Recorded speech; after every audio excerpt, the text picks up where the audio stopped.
Hey everyone, it's Brandy and you are watching Abstract Crafter. Today's video is going to be kind of interesting, to say the least. Today's video is going to be my very first attempt at an acrylic pour. And I'll explain a little bit more about that when we get into the video. So if it sounds interesting to you, then just keep on watching and we'll get into that as soon as we roll those intro credits.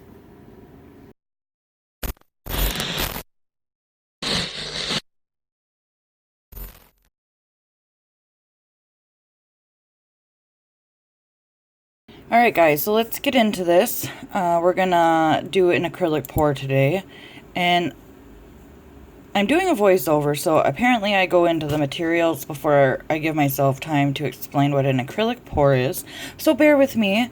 I will explain that in due time. So obviously you're gonna need some cups to put your paints in to mix them all up. You'll need some craft sticks to stir the paints with. I got these at Walmart for 88 cents for like 50 of them. That's the mixture that I'm going to talk to you about in a second. I'm grabbing some materials, but I use just apple barrel cheap paint, black. It's $2.50 for that big bottle, and then white I got this metallic. That's a folk art blue. That was $1.77 at my Walmart.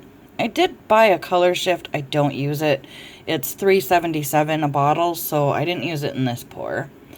To get cells, which I'll explain, I'm using coconut milk hair serum, and I put it in this other bottle because it'll come out in a steady stream. So that's my pouring medium that I'm going to be using, is the Elmers Glue All.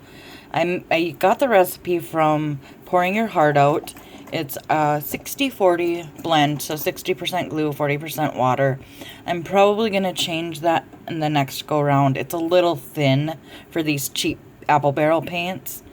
So now I'm going to try to get stuff moved out of the way. And once I start mixing paint, I'll explain to you more what a pour is. So I'm showing you the colors here.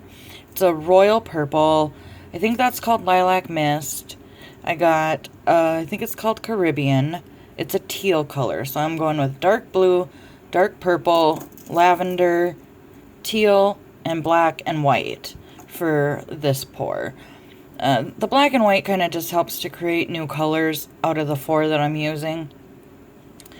So I'm going to get set up here, and basically the very most basic part of it, you're going to put paint into a cup. You're going to do like a 50-50 blend of the paint to the pouring medium. So your pouring medium's a 60-40. Your paint is a 1-to-1 ratio to start with anyway. You can always thin it out more as you need to. I don't use water or anything to thin it out afterwards. So I just kind of, because these paints are so cheap, they're really thin as it is. You're way better off getting some better quality paints. So basically what an acrylic pour is, for those of you that have not seen any videos on it, is exactly what it sounds like. We're going to put a bunch of paints into cups. We're going to add a pouring medium to thin them out, basically to make them, well, not really runny, but runny. You know, you want them to be able to flow. It's also called flow painting or fluid painting. There's many different names. I know it as pour acrylic. And the method I'm doing here is we're going to mix all the paints separately, and then we're going to combine them into one cup. It's called a dirty pour, and we'll flip that upside down onto a canvas known as a flip cup, and then we'll give the cup a few seconds to kind of do its thing, and we'll release the cup and see what kind of magic happens. I wanted specific. Oh, I'm also remembering here, you need a torch. You don't need a torch, but it does help with the creation of cells. I've got an aerosol one, and I'm going to show you in a second here that I bought the wrong kind of butane. I said aerosol, I meant butane. You do not want the Coleman one. That one, it has the cap on it like that, and it won't work with this particular torch. So then I ended up going back and buying a different one, and it's got the really long handle on it, and you want that. And this one also happened to come with a bunch of extensions attached to the lid, so it could fit any kind of, you know, lighter or torch or whatever you need. And my torch, it's just a creme brulee torch. And to be safe, I got a little can of fire aid because you want to keep that handy. I also do have a CO2 monitor in the room. And I got squeezy bottles for the black and the white paints because there's so much of it. That way I can pre-mix it, have it waiting, and then I don't got to worry about it. I don't know why. I feel like I ran a script through in my head, and that was a week ago, and this is my second time attempting to record this. And so it just didn't go well the first time. I've been having technical difficulties trying to record this voiceover. So I'm just going to finish mixing paints here. If I do more videos on this, I won't always show this part, but because this is my first time, I wanted to show it. These are my favorite colors, which is why I wanted to go with this. And I wanted to add a metallic in because I've seen metallics in other paintings on YouTube, and they look amazing. They just add like a little bit of depth, I guess, to the painting. So back to an acrylic pour painting. I wanted to do a dirty pour as my first painting because that's the first painting the first way I ever saw it done. And to be honest, the first time I saw it done, I liked the way it looked, but I thought, my God, that's such a waste of paint. And I guess more of it was just that I wasn't trusting with myself that I could actually create something. Since then, I have, with my kids, done 8 more paintings. So I do very much so enjoy it. I didn't film all of them. See, I'm showing you how much to use, kind of, and how it's metallic and shiny and ooh. A lot of these I wanted to practice, like the different methods. There's so many different methods. There's a swipe method. There's a clean pour. There's puddle pour. There's so much so many different methods you can use that it's unreal. So I'm adding my pouring medium now. And again, that just helps to thin the paints down to make them more fluid. And honestly, with the apple barrel paints, you don't need like a 1-to-1 ratio of the pouring medium to the paints because they're so thin as it is, especially that black. But I don't know this yet. And people do use other things. They use Floetrol by Flood. It's a conditioner for latex paint, but it does work really well from the videos that I've seen. People use PVA, PVC, I don't know, some other kind of PV glue. I think that's all the other methods I know as of right now. When we get into adding the hair serum, you can also use silicone, and that's actually what most people use. It's called treadmill or spot on treadmill oil, but I actually found one that they repackaged more or less and made it specifically marketed toward pour acrylics. So there is that. There's all kinds. And so anyway, now back to the paints. You just want to make sure that you're giving these a really good stir. You want to get that glue water mixture really well combined with the paint. It does dry clear, so even though it kind of takes away a little bit of the color, it does dry clear, so the color is a little bit more vibrant when the painting's actually dry. And I will be attaching a few photos at the end. It won't be of all of the ones that I've done, but the first 3 that I got done. And I'm also using a really small canvas for practice sake. They were pretty cheap at Walmart. I want to say like $7.97 for 6 of them. So really, really cheap. And I do show you the type of canvas you want to make sure that you get in a minute. And I do realize I have to apologize that everything is upside down to you. But I will put a list in the description of everything I'm using, and I will also make a shopping list in my Amazon influencer page. So I'm showing you kind of the consistency. You want it to build a little mound. It's so hard to explain. Some people equate it to warm honey.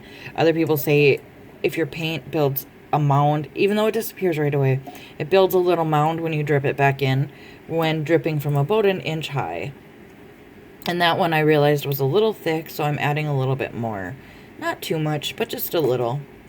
But I do have to say, to this day, this first pour is probably my favorite because I went with colors that I was comfortable with, and I did a method that is pretty much, in my opinion, fail-safe. And you're going to get different results every time you do this method. And once we get into that, you'll see what I'm talking about. It is a lot of fun. I'm not super artistic. I love being like crafty and stuff, but I'm not an artist by any means. I can't draw to save my life.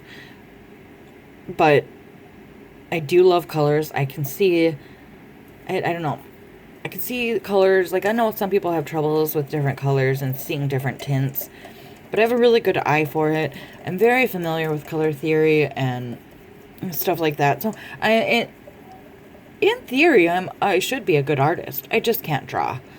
But my youngest son, Talon, he also doesn't draw, and he wouldn't call himself an artist, but he loves this style of artwork too.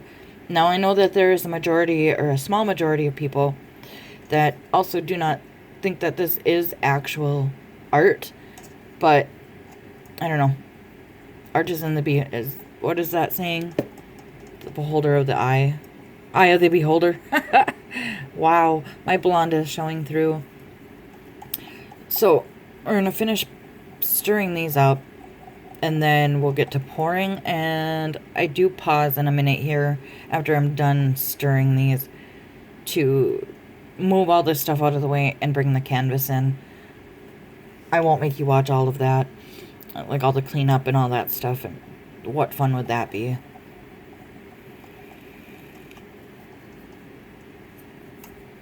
So yeah, I have been doing some experimenting with different color families, and I did just try to do a red and gold and teal painting. It was the first canvas that I decided I hated it so much I scraped it. I did have another one that didn't turn out, that turned out really muddy, and basically all the paints just mixed together.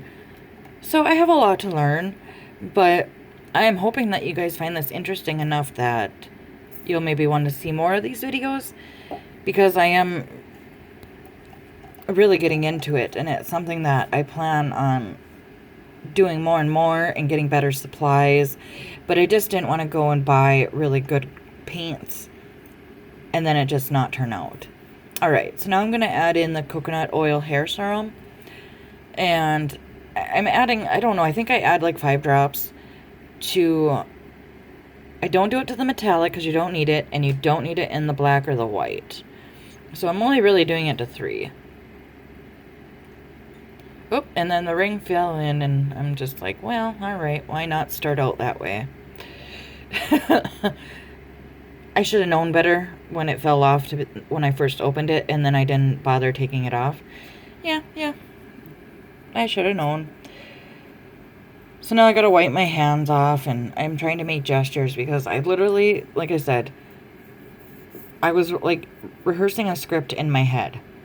Obviously it doesn't work out that way when you're doing voiceovers. So I think I'm doing like 3, 4, 5 drops. 5 drops in each of the 3 cups. I think I do end up adding a few drops to the white. Oh, and that one it didn't work out and it just streamed out of there. So I ended up with a lot more than the 5 drops. And they typically say stir it 3 times because you don't want to over stir it and incorporate it too much into your paint. But what I like to do is I like to give it 3 full turns, and then I like to do a zigzag. So a 1, 2, 3 stir, and then a 1, 2, 3 zigzag. And that one I'm noticing is still kind of gloopy. I don't remember if I even add anything to it. But I do notice with the hair oil, you can stir that one a little bit more than with the silicone. With the silicone, you don't want to over stir that one for sure. And I will do at least one more video showing you what the silicone looks like. I'm not a big fan of the cells you get from silicone. I actually did a painting that you'll see a picture of where I think I did 8 colors, and 4 of them I did silicone, and 4 of them I did the hair oil.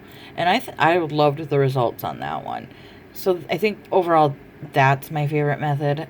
And I'm adding a little more hair serum because I added more pouring medium. And I wish I would get in frame. But this is also a new setup for me. It took me oh gosh, so long to get this set up right. And like I said, these cups are entirely too big for the size canvas that I'm going to be doing. So I ended up getting little bathroom cups that are, I think, 2 ounces. You could also get those little cups that we use in diamond painting. The plastic ones with the lids, the condiment cups. You could probably use those as well. And of course, get gloves. I remember to put mine on way too late, as I always do. And these are the nitrile gloves. I can't wear latex gloves. So now I'm going to move all the paints out of the way, because this is, I think, my favorite part. Pouring all the paints into the cups and seeing what happens. And I do, because these cups are so tall, I think I poured on the side of the cup. And at this stage, I am trying to go lightest to darkest, or like every other. I don't know, we'll see in a minute. Like I said, I did this like a week ago. I attempted my first voiceover a couple days ago, so see, I'm just so nervous. I'm just hesitating at every step because it's my first one. I'm recording it of all, things too. So, and you're hearing a little bit of noise from my laptop kicking in. So hopefully it's not overriding. Oh, see, I did decide to put the hair oil into the white. And because I have a lot more white, I added looks like 10 drops. Oh well, it doesn't seem to affect it too much. And for people who are watching this that are very familiar with acrylic pours, you're going to notice a million mistakes. So I don't mind if you want to share with me some tips and tricks, but please don't criticize.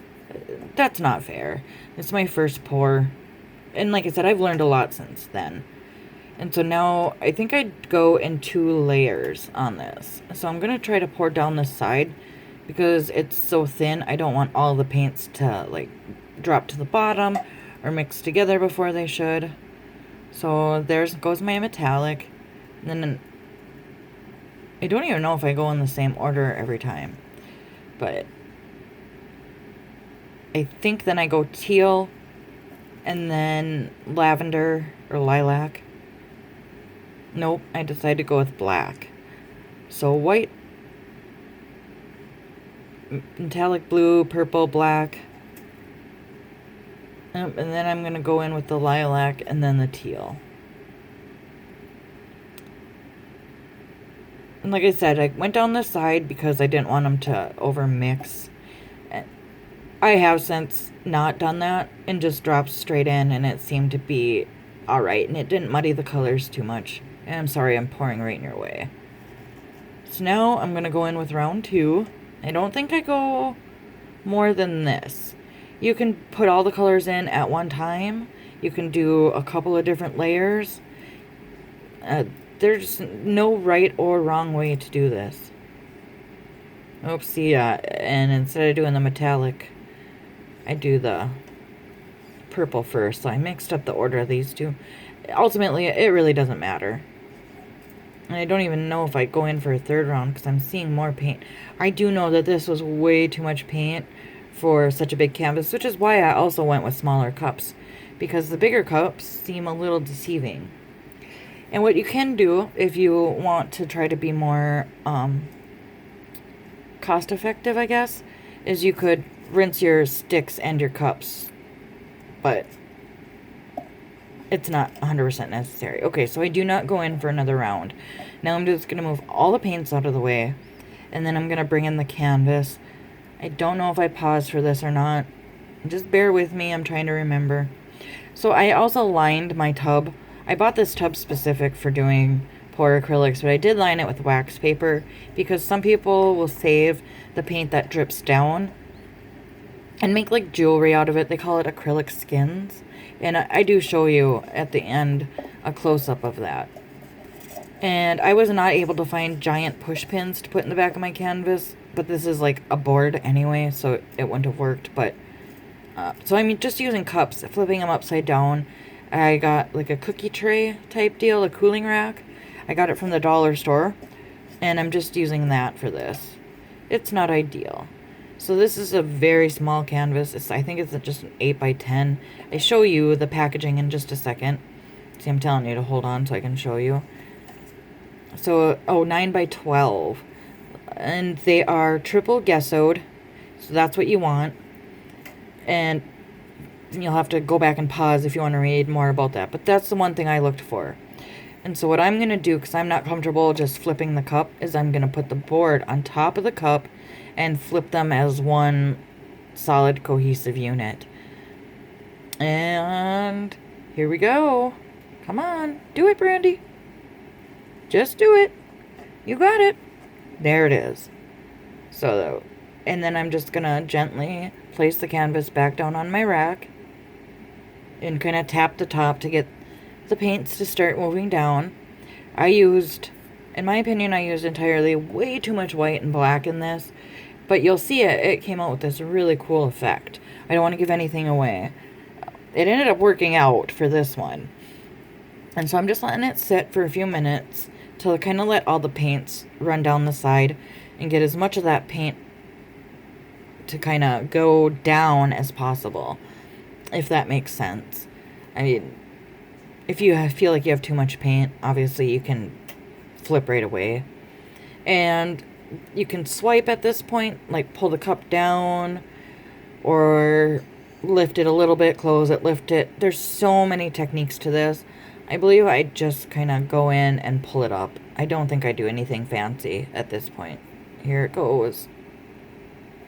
And then I'm just going to tap on my cup to get some of those extra paints out, and you can just see, you can already see I used way too much paint, and it's for the most part empty, so. And you can see already cells are starting to develop. Those ones in the middle, the teal ones, some people call those worms. And I try to go slowly, but I didn't really have a choice. And I'm basically just gonna tilt the canvas to each corner and try to get that paint to flow over the sides to cover the edges. Again, this is just a really thin board, so there's not a whole lot of edges. And there, I'm trying to get, not trying to get too many, edges uncovered and whatnot. But, yeah. I have to mute that because people come in the room and start talking. So you can see some huge cells, but in a minute here we're going to torch it, and that's going to not only pop air bubbles, but it's going to help the colors underneath kind of develop a little bit. So some people will torch before they do this tilt right here. Some people torch multiple times. I do like to torch multiple times. So, I mean, where we're at now, that's going to change dramatically in just a few minutes here. And like I said, you can already see a lot of those cells kind of producing. That's why you need the gloves. I end up actually feeling like I work better without the gloves, but I don't know. It's all about preference. If you don't mind the feel of paint on your hands, it washes away super easy. Alright, so now I'm gonna do the torch. I did get this off Amazon for about $13. I wasn't really sure what I was doing when I was buying the torch, but it ended up working out. It's a pretty good little torch, super easy to use. And see, I'm trying to get a little bit more extra paint off before I torch. And you can see that the white just kind of took over the entire painting. And oddly enough, the more I tilt, you'll see that the black kind of takes over part of the painting as well. And I do have pictures in the end of what this looks like after it dried, so make sure you stay tuned to that. Or if you're over it, go ahead and skip. So you can see I already got cells forming, but the torch is going to help. And you're not trying to touch the painting with the torch. You can see them popping up right away.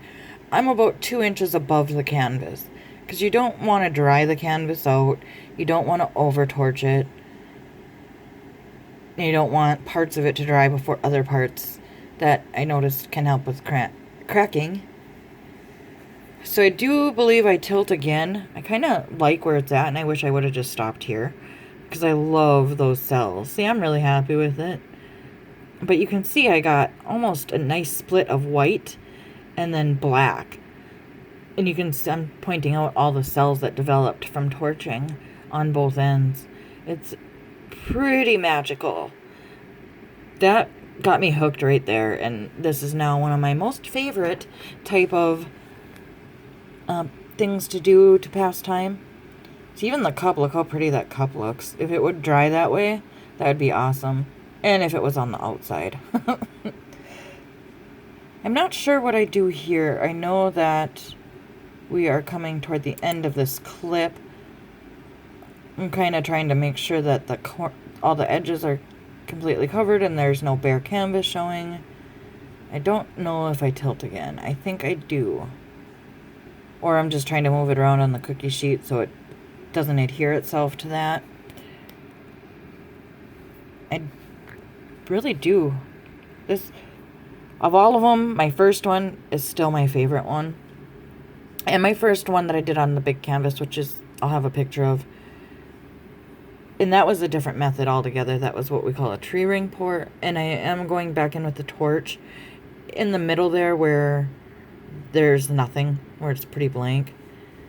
And I do actually notice that if I put the torch on its side, it kind of helps guarantee that that flame isn't going to accidentally touch the canvas. So I'm just trying to pull out as many cells as I can at this point and see what else will come out. And I don't think too much more actually does come out. But you can see, I don't know why, I think I need to keep going anyway. There's many beautiful, beautiful cells on there. I mean, ultimately it worked out in the end, so I guess I didn't do anything too terribly wrong. And so I'm going to switch clips here, and I do take you down and give you a nice close-up. So why don't we get into that? And I'm giving you the thumbs up. I'm very happy. Like doing a little dance off camera, I tell you that much right now.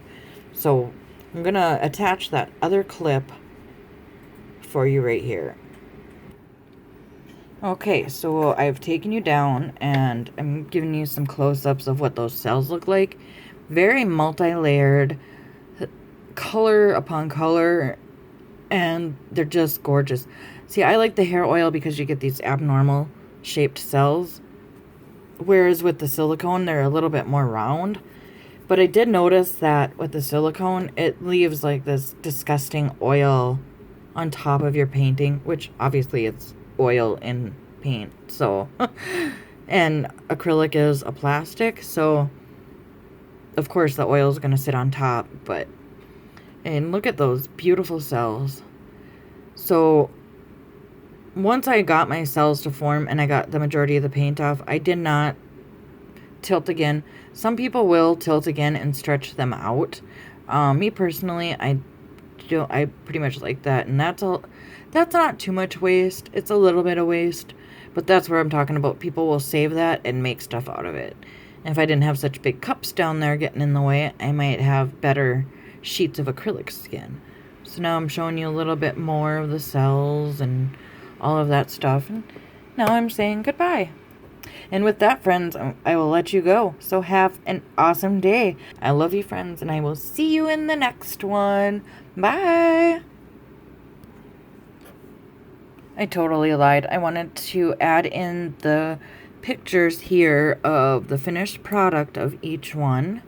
And the first picture is, you're getting a lot of sheen because of the metallic paint, but that's what it looks like dry. And this is before I actually added like put anything on top, like a lacquer or a sealant or anything like that. So this next one here is gonna be the one that I did with Talon, and we used, and again, I'm sorry about the flash right in the middle, but that's the best way to get color. We used a red, yellow, brown, white, and a black. And to me, it kind of has like a butterfly effect. Like if you look off to the right, you're going to see like the body of the butterfly and then the wings. I don't know. That's what I see. And then this last picture here is what they call a tree ring. It didn't really turn out like a ring because I had way too much paint. And again, you're not seeing it very well, but these are just some ideas of, you know, what they look like. Some other types. This one ended up being really dark anyway, so and you can see off to the right side a lot of that oil sitting on top, and that's kind of what I'm talking about. But I don't know. So now I'm really gonna let you go. I hope you enjoy. If this is something that you would like to see more of in the future, please let me know down in the comments, and I'd be happy to film more of these videos. I have a lot of fun doing it. I would love to show you guys more methods of accomplishing these. And again, I'm really sorry for the lack of quality in the pictures, but it's the best my camera would do. I promise I'll get you better photos in the future.